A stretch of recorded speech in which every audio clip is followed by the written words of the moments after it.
Venons-en maintenant à ce fléau qui avait pourtant disparu dans les années 50. Les punaises de lit ne sont plus seulement la bête noire de certains particuliers. Elles ont été récemment vues dans des cinémas, des trains ou des bibliothèques.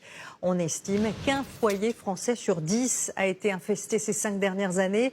Et la ville de Paris tire la sonnette d'alarme aujourd'hui, à 10 mois seulement des Jeux Olympiques.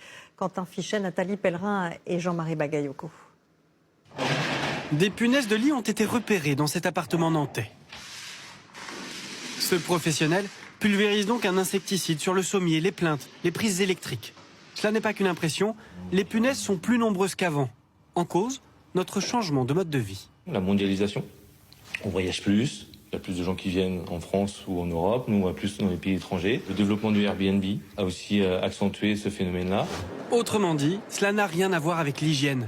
Nous rapportons des punaises dans nos bagages, les faisons entrer chez nous.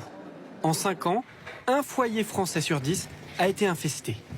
Ces derniers jours, elles ont été signalées un peu partout dans le pays. Dans un internat à Tourcoing, une bibliothèque amiénoise, des cinémas parisiens. De quoi angoisser certains clients. On ne va plus au cinéma à cause de ça. Sérieusement? Ah oui, sérieusement, oui, on évite les transports en commun. On attend que ça se passe un petit peu. Ouais. Bon, ouais, parce que c'est... Parce qu'on a eu déjà une expérience il y a 20 ans. On a eu une expérience il y a 20 ans. C'est une calamité. Des passagers en ont aussi filmé sur leur siège de TGV. Ici, un trajet Marseille-Paris. La SNCF affirme désinfester ses trains, tous les 2 mois. Le ministre des Transports convoquera ses compagnies de bus, de trams, de trains la semaine prochaine. Mais de quoi parle-t-on précisément? La punaise de lit mesure de 4 à 7 mm, ne saute pas mais rampe. Elle se nourrit de sang humain et une femelle peut pondre jusqu'à 15 œufs par jour, ce qui explique sa prolifération rapide, notamment en ce moment puisqu'il fait chaud. Autre explication de son retour, la fin du DDT, un insecticide très puissant interdit en France en 1971. Les punaises parviendraient depuis à s'adapter aux nouveaux produits anti-insectes.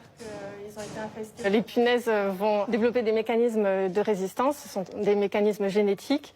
Et il suffit qu'une seule punaise développe ce mécanisme pour qu'à la génération suivante, cette punaise qui va survivre au traitement va donner naissance à une nouvelle population résistante. Et les magasins spécialisés ne désemplissent pas. On est quasiment au double. Pour ce mois-ci, en tout cas de septembre, après le retour de vacances, j'ai un peu plus que les autres années quand même.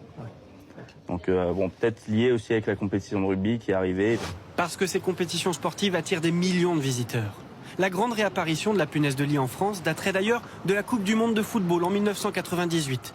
La mairie de Paris réclame donc aujourd'hui un plan massif avant d'accueillir les Jeux Olympiques et Paralympiques l'an prochain.